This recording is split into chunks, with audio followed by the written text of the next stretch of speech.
So what I'm going to show you guys is, if I can get your attention just for a little bit, I'm going to show you guys how the media queries work, and also how to use a typeface that isn't, normally a default on people's systems. So using like a unique typeface, something like a very elegant, cursive type that isn't Zapfino, which is a default for most computer systems, how to use that on our website. So we're going to look at a feature called @fontface for CSS, and we're also going to look at media queries and how those work with determining what our site looks like depending on the browser size. Okay, so to start out, what I've got here, this is just a regular old page mockup. So this is my default, I've got some divs with some links in it, and I've got a 2-column layout with some text in it that I just threw in there. And this is responsive, so this, scales down at a, on a mobile screen, something like this where it gets down to say, 400 pixels. Text is kind of small. The 2-column layout really isn't effective because it breaks that line of text to short. At most, it's like 5 words long. It's kind of awkward looking. It starts to really cramp things. So what we want to do is make exceptions for this on the mobile side of things to sort of fix this layout, make it look much more cleaner, much more professional. So to do that, what we're going to do is we're going to define media queries to establish a styling for both mobile size and desktop size. So if we look at, and this is my default like lorem ipsum for when I'm not doing anything super professional. Takes Samuel L. Jackson quotes from just about every movie he's been in and generates them for you. It does do normal lorem ipsum if you need to, but why would you? So let's see here. All right, media query. All right, media query is a CSS technique introduced in CS3. It uses @media rule to include a block of CSS properties only if a certain condition is true. So what we're going to be doing is, I don't know if you guys have ever done any sort of like math-related stuff where it's if this then that kind of a deal. These conditional entries. So basically, what we're going to say is call for an @media query only on a screen. So screen or computer, whether it's our tablet, our phone, or the computer screen. And then we're going to establish a max width. So essentially this is saying for digital screen media, if max width is 500 pixels or smaller, show the website like this. So it's this overriding CSS element with a curly bracket and then a closing curly bracket, and then all of our styling for our website is in between that. So what we're going to do, I'm just going to copy this. So I'm going to take this first line, and I'm going to copy that, and I'm going to come over to my style sheet. So I've set up this basic styling here.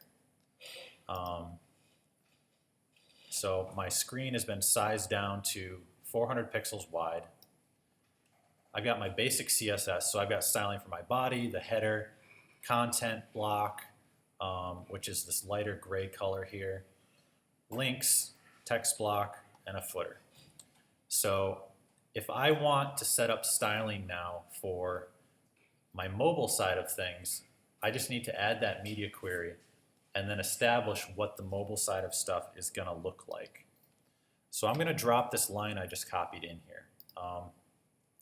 And I like to put my mobile styling up at the top. So I'm going to paste that in. And because this is its own like wrapping element, I'm going to have to close this up. So curly bracket on the end, and you'll see the color change to denote that. So now what I need to do is establish my styling for my mobile side. So what I'm actually going to do is I'm going to say, What kind of brackets are on the max width? those are just parentheses. Okay. Yep.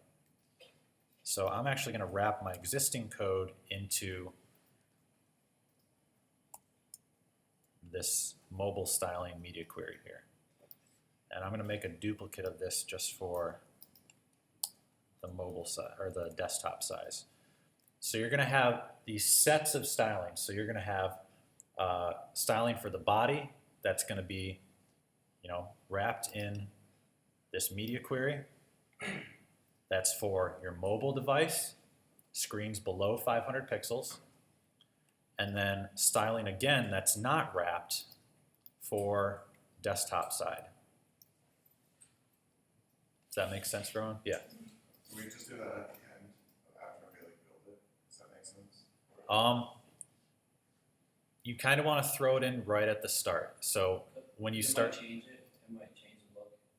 yeah. So when you start building these, you want to start with designing it, what it's going to look like on the mobile side first, and then you can pull that styling that you've got, where I just selected it all, copied it, and pasted it beneath. Scale this all back up, and then make adjustments to those classes for what it's going to look like on the desktop.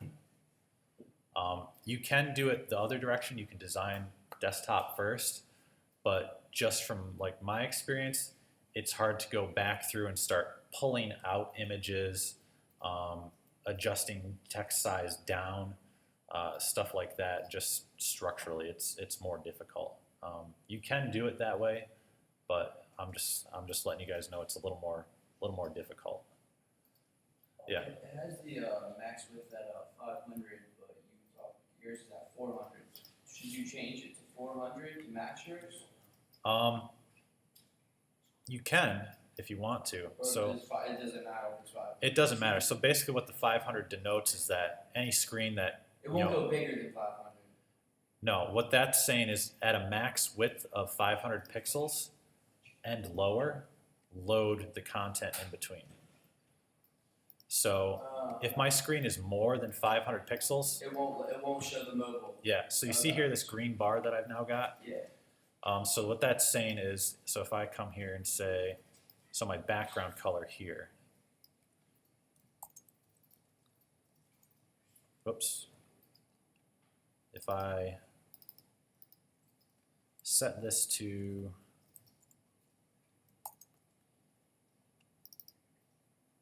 like a really aggressive red color. All right, so that aggressive red color that's set for my background for my whole website is within my media query for mobile styling. So that red background is only going to show up on the mobile side. So when this drops below that value of 500, it should switch over, Yeah, which right. it didn't.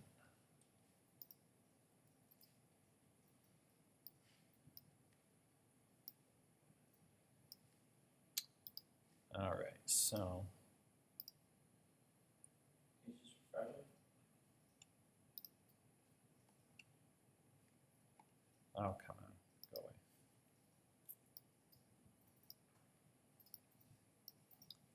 And this is where like conditional stuff. Oh, I know why. That's not background color. That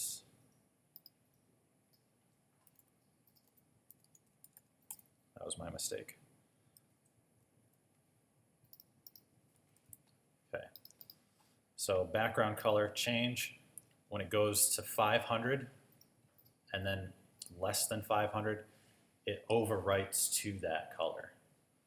So we can define stuff, within our mobile styling where, if there's a background image set for the whole site, mobile side, we might not want to like chew up people's data, just make the site load quicker and just say no background image, just a nice solid block color for that.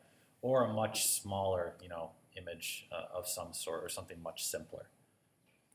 So for the mobile side of this, if I want to style this and make this, more accommodating for smaller screens, I can now go in and start to do stuff like, so for my text blocks here, I can say rather than, this 2-column layout that I have, I can switch this to something that's going to let me, where'd my refresh button go?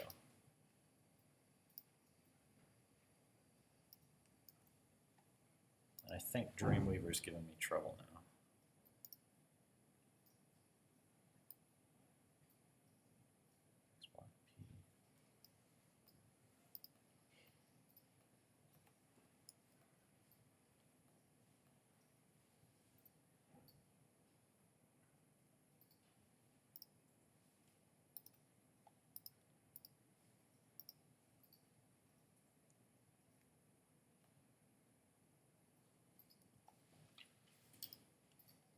Let me open this back up.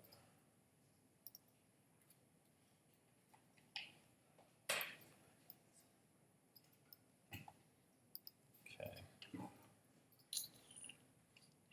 And one of the issues that I've always had is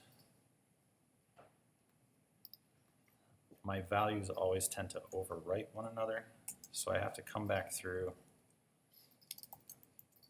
and add conditions for stuff. So width 100.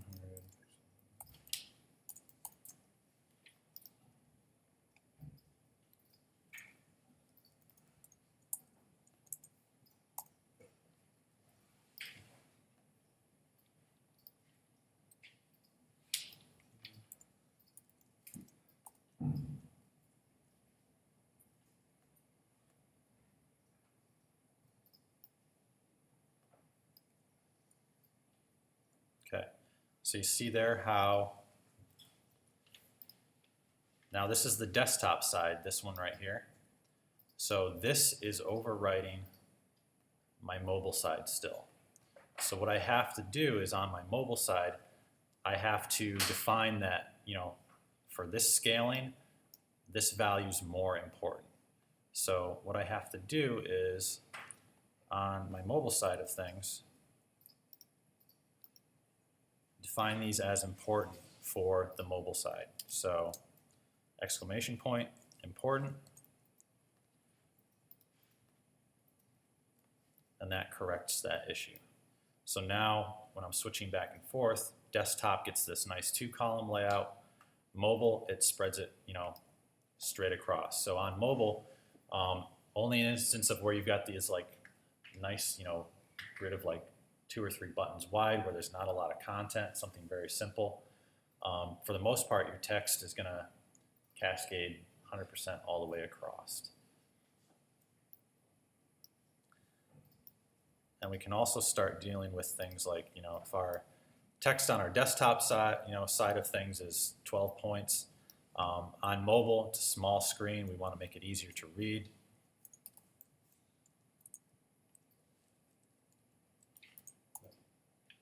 We can start making those accommodations for that. We might want to add padding of some kind.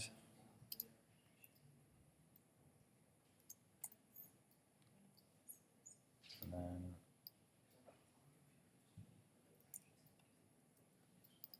so it's just a matter of like going back through and dealing with things piece by piece. Okay. You guys have any questions? Want me to go back over anything? Can you go over the bracket, the media query? The media query bracket? Yeah, okay, so you put in that top on number 3, you put that in. Yep. And then the squigglies at the end. Yep. Okay, then you go down and you put it where? So then there's an extra squiggly here to close the media query. Okay. And then all of your individual items. So what's all the information inside? Yeah, so it's all of your CSS, your tags, all of your IDs, your classes, all That's inside. only for page 1, and then after that starts page 2. After that curly bracket, it starts the styling for the desktop side. Okay, So it's the only same. the mobile has the query. Yes. So the way we're building this now, only the mobile I was side about to has say, the it's query. like, how does it know which one's which? Okay. Yep, and it's that media query and the brackets that define what it looks like on the mobile side versus what it looks like on the desktop side. Yep. Okay. Anybody else? Any other questions? Are you gonna have that link on your page to this? Yep, I'm going to upload this video to the website. So it'll be on the website today if I can get it to upload quick enough.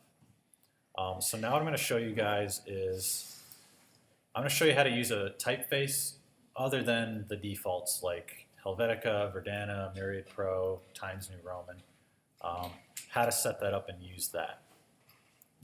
So I'm just going to stick with this document here. So what you have to do is you've got to package that typeface and include it with your website in order to get it to display that typeface for you.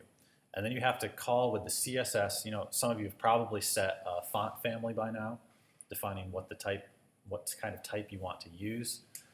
Same deal. So we're going to include the type files with our website and then just set our font family to utilize those files. And the way I kind of like to do this, and again, this is as with any other typeface. Some, depending on the copyright, the usage rights you can or can't use on the web.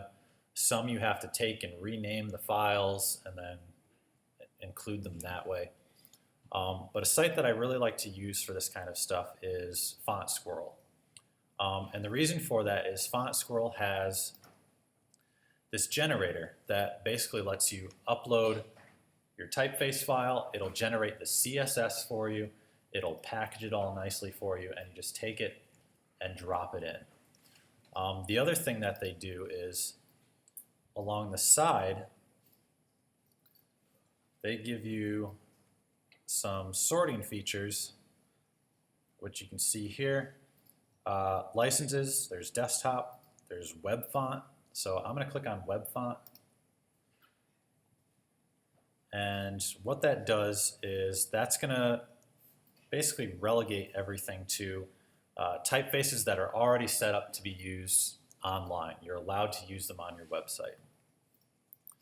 So then I can come over and take a look at, sort it down even further if I want to. And I'm going to find, this one here is probably appropriate for a Wednesday. We're going to use ARG. So I'm going to click on that typeface.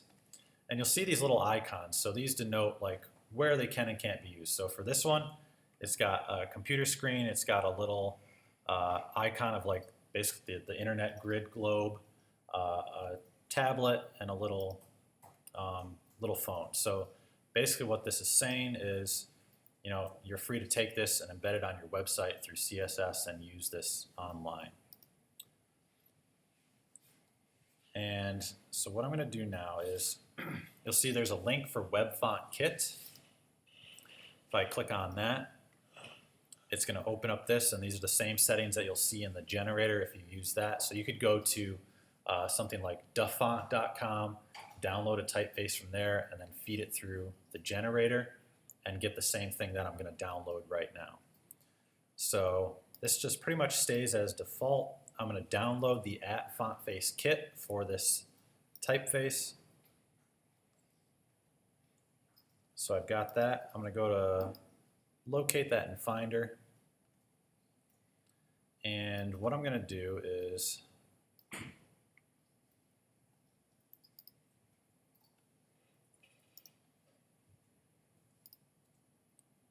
open that in a new tab here.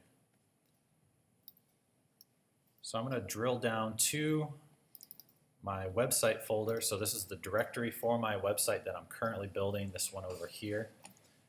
I'm going to drop that zip folder in there, then I'm going to open it up. And I'm going to pull a couple things out of here. So it gives me this folder where if you keep drilling down, eventually you'll get to this one where it gives you your web fonts and a style sheet and some demos. So really I just want this folder here. So I'm going to pull this one out into the main directory. I'm going to close that. Actually, this one here. So I'm going to just get rid of that one. I'm going to rename this to just something simple. So I'm just going to call it fonts. So this has our type files in here. This has a scalable vector graphics file, which might or might not display. True type file, which is basically the file that contains our typeface. So it's got 4 different versions of that. And then it has in here, it has a style sheet. So I'm going to open this style sheet. And this is basically copy and paste. So this gives me everything I need to start using this typeface in my website. So I'm going to grab this whole thing. I'm going to copy it. I'm going to go to my website. I'm going to go to my style sheet. And I'm going to drop this in on the desktop side of things. So I'm going to paste that in there. So now, only thing I need to do is make sure that my URLs pointing to the source points to the fonts folder. So I'm going to just type in fonts /. So that way my style sheet knows where it's supposed to look for those files. Can you just go over how you got that? It's a C SS again? Where I got this from. Yeah. So, I got how you got it like that. yep, so this came with my fonts when I downloaded that. You drill down until you start to see your style sheet, specimen files, web font, all of that. And then I just popped it open in Dreamweaver, copied it, pasted it over. And then I tell it to point to that fonts folder because structurally I've got my index page, my style sheet, and then I've got a folder for fonts, just like you would create a folder for images. And those are all located right there. So I've dropped that in. So now, if I want to start using this typeface in a specific location, I'm just going to call for the font family that's defined here. So I can copy this and say I want to use this across my whole website. So if I pop this open in Google Chrome quick, so we'd set this all up so that way, scaling down, we've got our mobile side of things. And you can see the typeface right now this is probably just Times New Roman or Verdana. So now I'm going to enact this typeface across my whole website. So I want to use this typeface as the default for everything. So under body, I'm going to drop that in as my font family. And you see it just snapped and updated over here. So body is now calling for a font family of arg normal, which is defined under my font face. And when I come back here and refresh, it's now using arg normal as my default text. Yes? So you need to do it in both, like the one for mobile and one for not mobile? It depends. If you want to use something simpler, so most of the styling that you drop into your desktop side is going to want to be the defaults. The flip side to this is you could style, basically everything inside of a media query is a secondary styling. So it might get overwritten by your desktop styling. The way you would flip that would be to do this. So if I take my media query and wrap it around my desktop instead, and this might be easier for you guys. So if I wrap my media query around my desktop size instead, what it's going to then do is, if I refresh here, and if I make this, instead of max hyphen width in the media query, I call it min.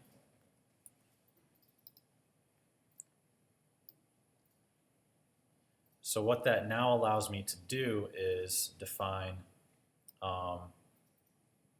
my mobile styling as the default, and then I can overwrite. So this then becomes my mobile styling, and this then becomes my desktop styling. So you could do it either way. Your desktop styling could be the default styling, or your mobile styling could be the default. Either way. And if we, I think that important is what's messing with things. Okay, yeah, Do we have to use this? mobile, like media queries, No, the font face. No, if you don't have a reason to use it, then you don't have to. What I did for my last one is I just went on like Word and just copied text. You know, like I wrote it out, copied, pasted it. Yeah, so what it'll do is when someone loads your website up, it'll just use, like, if you're denoting like a serif or a sans serif, it'll just load by default. If you were to like take this text, put it into Word, style it to use something crazy like Zapfino, very cursive typeface, copy that and paste it in, that's not going to show up on someone's computer because they might not have that typeface, or that typeface isn't defined as the style for that text in your CSS. Does that make sense? Kind of? I mean, so could we just like type out every web page in normal text and then when it's finished go in and Yeah, you can do your defining a font face after the fact. The times where you would use this is when you want a typeface that's not standard. Like if it's part of your design, there's a reason for you using it specifically, then this is where you would use that. So something like if you've got a very stylized H1 tags, for instance, you'd use that font face and then define H1 tags to use that typeface for the font family for those. So you could have like a very decorative heading tag and then just plain old normal text tags. Okay, any other questions? that's it. Yep.